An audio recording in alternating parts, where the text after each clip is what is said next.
के विशेष कार्यक्रम खबर पर नज़र में आपका स्वागत है। दोस्तों, आज हम भारत में कोरोना के 10 लाख पार करने की चर्चा करेंगे। 3 महीना पहले हम इसकी कल्पना भी नहीं कर सकते थे कि भारत इतनी जल्दी 10 लाख से भी ऊपर चला जाएगा, लेकिन आज ये एक कड़वी सच्चाई बन चुका है। इसलिए समय आ गया है कि हम गंभीरता के साथ विचार करें कि ऐसा क्यों हुआ। दोस्तों, दुनिया भर में कोरोना वायरस से अब तक 1,44,29,382 लोग संक्रमित हो चुके हैं। इनमें 86,20,956 ठीक भी हो गए। वहीं 6,04,934 लोगों ने इस बीमारी से अपनी जान गंवाई। इस मामले में अमेरिका सर्वश्रेष्ठ है, वो सबसे ऊपर है। उसके बाद ब्राज़ील का नंबर आता है और तीसरे क्रमांक पर भारत है। हमारे देश में संक्रमित लोगों की कुल संख्या 10,77,854 है। पिछले 24 घंटे में रिकॉर्ड 37,407 लोगों के संक्रमित होने की खबर आई है। मरने वालों की संख्या देखें तो 26,828 है और अच्छे होने वाले 6,77,630 हैं। ये आंकड़े जो मैं आपको बता रहा हूँ ये 19 जुलाई 2020 के हैं। अब आइए हम ये देखें कि हम ये 10 लाख तक कैसे पहुँचे। मोटा मोटी अगर देखें तो पहले 5 लाख केसेस के लिए भारत में 148 दिन लगे और उसके बाद वाले 5 लाख यानी उसके डबल होने में केवल 20 दिन का समय लगा। अब अगर हम 1 लाख से शुरू करें तो भारत में कोरोना के शुरू होने के बाद 1 लाख आने के लिए 109 दिन लगे थे। 1 लाख से 2 लाख तक हम 15 दिन बाद पहुँचे। उसके बाद 2 लाख से 3 लाख तक 10 दिन में पहुँच गए। उसके बाद 4 लाख से 5 लाख तक 6 दिन में पहुँच गए और 5 लाख से 6 लाख तक 5 दिन में पहुंच गए और उसके बाद 6 से 7 भी 5 दिन में पहुंच गए और 7 से 8 लाख पहुंचने में हमको केवल 4 दिन लगे। 8 लाख के बाद हमारी गति और बढ़ गई और 8 लाख से 9 लाख का आंकड़ा हमने केवल 3 दिनों में प्राप्त कर लिया और 9 से 10 लाख में भी हम 3 दिनों के अंदर पहुंचे हैं। और उसके बाद वाला ये दिन है कि जब 37,000 से ज़्यादा लोगों की संख्या हमारे सामने आई है। मार्च को लॉकडाउन लगा। 24 मार्च तक कुल संख्या 571 थी और 10 लोगों की मृत्यु हो चुकी थी। उसके बाद पहला लॉकडाउन आया तो पहले लॉकडाउन में 10,914 संक्रमित बढ़ गए, यानी कुल संख्या 11,485 हो गई। इस दौरान 386 लोगों की मौत हुई, यानी कुल मरने वालों की संख्या 3,96,000 हो गई। उसके बाद दोबारा लॉकडाउन लगाया गया तो इस दूसरे लॉकडाउन में संक्रमित लोगों की संख्या 31,294 बढ़ी, यानी टोटल हो गए 42,779 और मरने वाले 1,067 बढ़ गए और टोटल संख्या 1453 तक पहुंच गई। सरकार ने सोचा कि अब लॉकडाउन हटाना ठीक नहीं है, इसलिए तीसरी बार लॉकडाउन लगा दिया। अब इस तीसरे लॉकडाउन में संक्रमित लोगों की संख्या पहले से भी बढ़ के यानी 52,920 नए संक्रमित आए और टोटल संख्या हो गई 95,699। मरने वालों की संख्या आप देखें तो पहले 1,000 थी, अब ये 1,562 हो गई और टोटल संख्या 3,025 तक पहुंच गई। सरकार ने इसके बाद फिर से लॉकडाउन को आगे बढ़ाया। अब जब लॉकडाउन आगे बढ़ाया गया यानी चौथा लॉकडाउन आया तो इसमें संक्रमित लोगों की संख्या पहले से नए संक्रमित लोगों की संख्या पहले के मुकाबले डबल हो गई थी, यानी 94,949 नए संक्रमित चौथे लॉकडाउन में सामने आए और टोटल संख्या आप ये देखें कि हम लोग 2 लाख से करीब पहुंच गए, यानी 90,648। अब आइए ये मरने वालों को देखें तो इसमें 2,380 नए लोग ऐसे थे जो कि इस बीमारी से मौत का शिकार हुए और मरने वालों की कुल तादाद 5,405 हो गई। अब सरकार ने सोचा कि लॉकडाउन को और ज़्यादा आगे बढ़ाना सही नहीं है, तो अनलॉकडाउन शुरू हुआ, यानी अनलॉक करना शुरू किया। पहला अनलॉक जो हुआ 1 महीने का, उसमें भी बहुत सारा एहतियात किया गया, बहुत सारे प्रिकॉशन किए गए। उसके बावजूद संक्रमित लोगों की संख्या बढ़ती रही और 3,95,000 यानी तकरीबन 4 लाख नए संक्रमित आए। और इस तरह हमने पहले अनलॉक में 5 लाख का आंकड़ा क्रॉस किया और हम लोग 5,85,792 तक पहुंच गए। इस 1 महीने में 12,004 नए लोगों की मौत हो गई और मरने वालों की कुल संख्या 17,409 पे पहुंच गई। अब उसके बाद वाले जो 15 दिन हैं, यानी इस जुलाई के 15 दिन, उसमें आप ये देखें कि पहले 1 महीने में जहां 3,95,000 केसेस आए थे, इन 15 दिनों में 3,84,000 केसेस आ चुके हैं और इन 15 दिनों में संख्या बढ़कर 10 लाख के करीब यानी 9,70,000 हो गई और मरने वालों की नई संख्या 7,520 थी और टोटल संख्या 24,925 यानी तकरीबन 25,000 के आसपास हम लोग 15 जुलाई तक पहुंच चुके थे। ऑक्सफोर्ड यूनिवर्सिटी ने हमारी जो सक्सेस रेट है, हमारा जो कामयाबी का स्तर है, उसको जांचने के लिए एक सॉफ्टवेयर बनाया।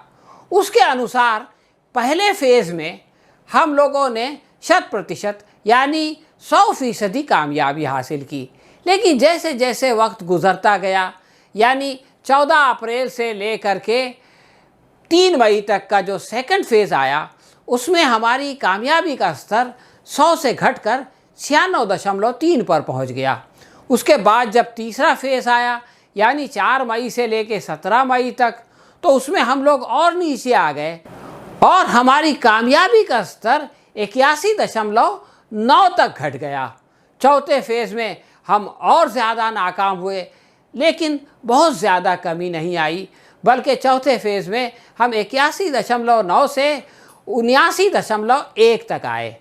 लेकिन उसके बाद जो अनलॉक का पीरियड आया 1 महीने का, यानी 1 जून से लेकर 30 जून, इस दौरान भी हमारी नाकामी जारी रही और हम लोग 79.1 से घटकर 76.3 तक आ गए।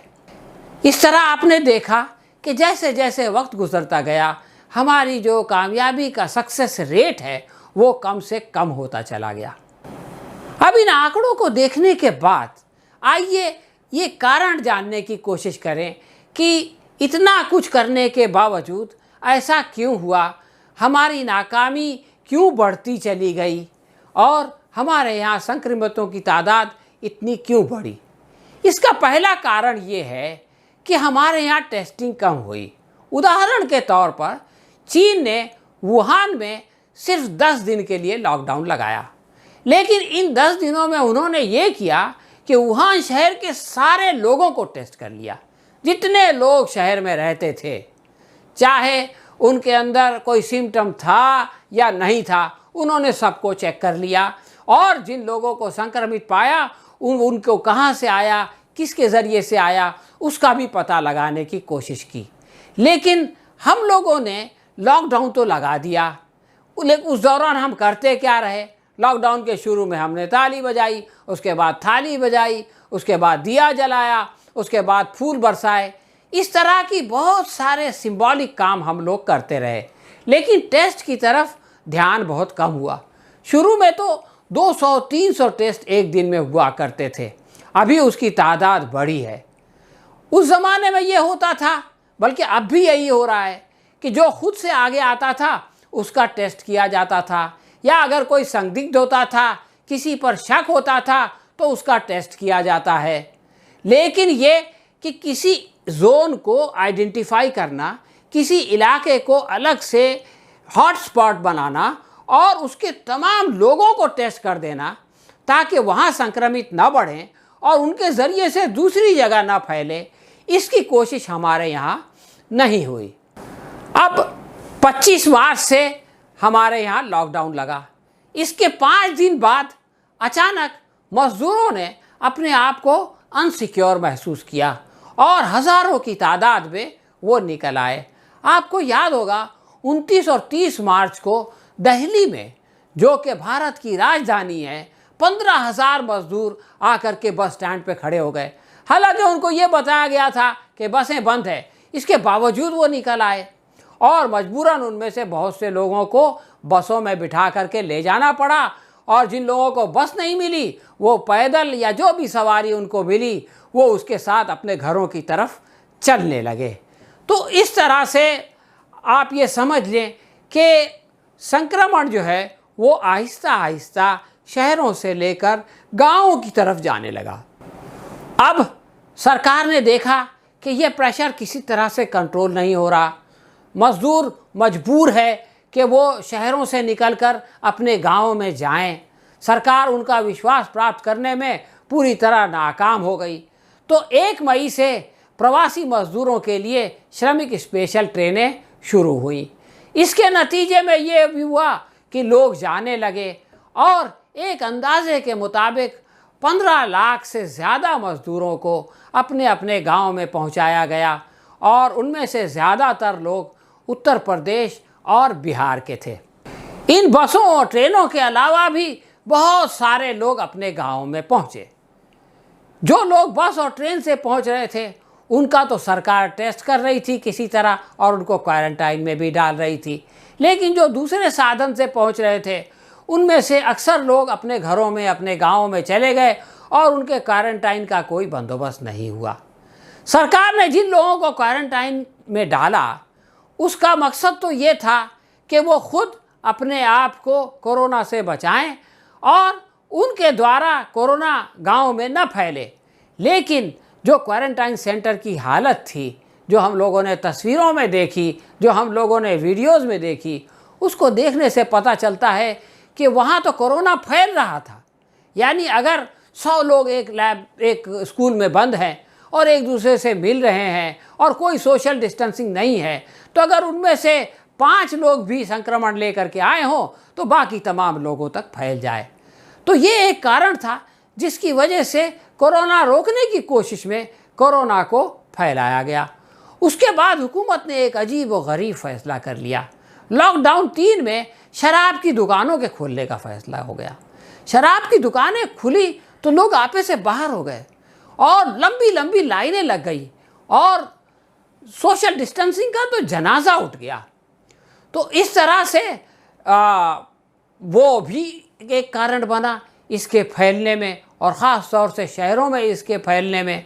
उसके बाद दिल्ली की सरकार ने ये किया कि 77% दाम बढ़ा दिए, ये सोच के कि लोग शराब नहीं खरीदेंगे। उससे भी कंट्रोल नहीं हुआ। हाँ, सरकारी ख़जाने में थोड़ा बहुत पैसा ज़रूर आ गया। महाराष्ट्र की सरकार ने कहा कि भाई बहुत भीड़ हो रही है तो हम जो है वो शराब को होम डिलीवरी पहुंचाने की सुविधा देंगे। लेकिन इस फैसले की वजह से भी विशेषज्ञ बताते हैं कि शहरों में कोरोना बहुत बड़े पैमाने पर फैला। तो दोस्तों, ये था हमारा कोरोना का सफ़र जो 0 से शुरू होकर 10 लाख तक पहुंचा और ये कारण थे और इसके अलावा और भी दूसरे कारण थे। अब अगर हम आगे चलकर इसको कंट्रोल करना चाहते हैं, इसको नियंत्रित करना चाहते हैं, तो हमको इससे ज़्यादा ख्याल रखना पड़ेगा।